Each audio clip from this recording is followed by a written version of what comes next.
This math problem is so hard. I don't know how I'm gonna do it. And I have a test tomorrow. Who is that?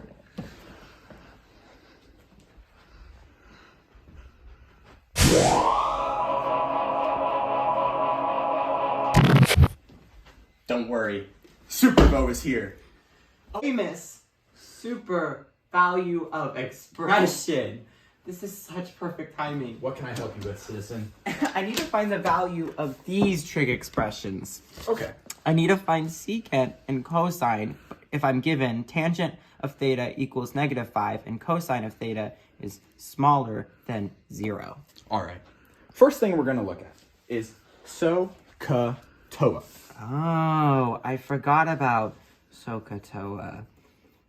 Now, when we talk about SOHCAHTOA, first is so.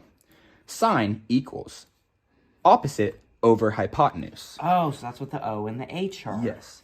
Now, the inverse of sine is cosecant. And now, since sine is opposite over hypotenuse, that means cosecant is hypotenuse over opposite. Oh, so this one is opposite of this one. Yes, sir.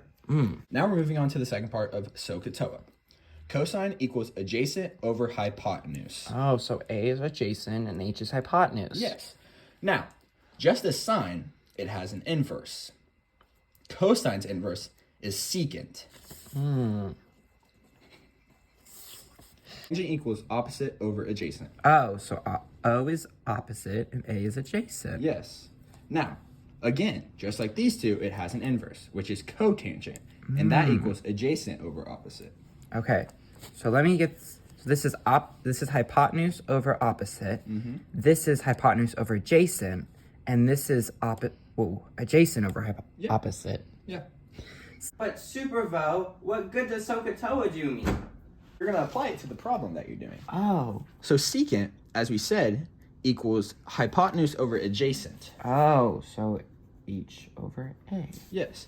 Now, same for cosine, equals adjacent over hypotenuse. Do with the given information. This is going to go into your triangle. This is your quadrant you're in. So now, we're going to draw all students take calculus. Like that? Yes. Now, I hope you all remember that. in the first quadrant, all trig functions are positive. In the second, sine is only positive. Okay. And then the third, tangent is always positive. The fourth, cosine is always positive. Does that mean their opposites are also positive in these sections? Yes. Oh. Now, if we look at tangent up here, we can see it's -5. Tangent is also negative here and here. So it's got to be one of these? Yes. It's not this, and it's not this. Now, as we look down here, cosine is above 0, so greater than. That means it's positive. So it can only be in the fourth quadrant. So that means that both of these are going to be positive in my answer. Yes. Got it. Now, how do I find what these are? Now, first you're going to make a simple right triangle. Understood. With the given, tangent equals -5. Tangent also equals opposite over adjacent. So, we go to your right triangle. Theta is placed in this corner.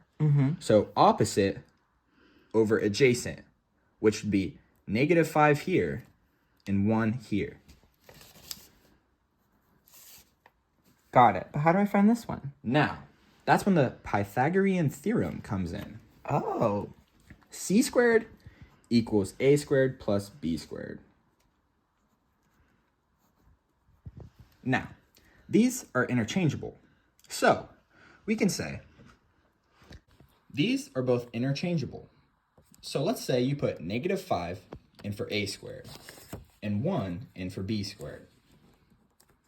So -5 squared would be 25 positive, and 1 is just 1, right? So now it equals 26. Now, since this side is squared, you're going to have to get rid of that. So you square root both sides. Is that my final answer? Yes. Oh. Now, this is C, so you'll plug square root of 26 in for that. And this is the easy part. So when we go back to the problem, we see you're trying to find secant and cosine. Cosine equals adjacent over hypotenuse. So what would you do here? Would that be hypotenuse over adjacent, which would just be simple square root. Cosine is adjacent over hypotenuse, Yes. so 1 over square root 26. Is that my final answer? No, you can't leave a radical in the basement. So you have to multiply square root of 26 to the both top and bottom. I understand. That means, we'll slip up there. That means it's square root 26 over 26? Yeah. Okay, so let me get this straight. So given this, I use SOHCAHTOA to figure out what these equal, and then I use the all students take calculus to figure out if my answers are going to be positive or negative. Yep. And then I draw a triangle, and using Pythagorean's theorem, c squared equals a squared plus b squared, I find whatever side I'm missing. And then all I have to do is use this again to find my answer. Good job. Wow, Supervo, that was so helpful. Great, I'm gonna do great on this test. You got it! Bye, Supervo.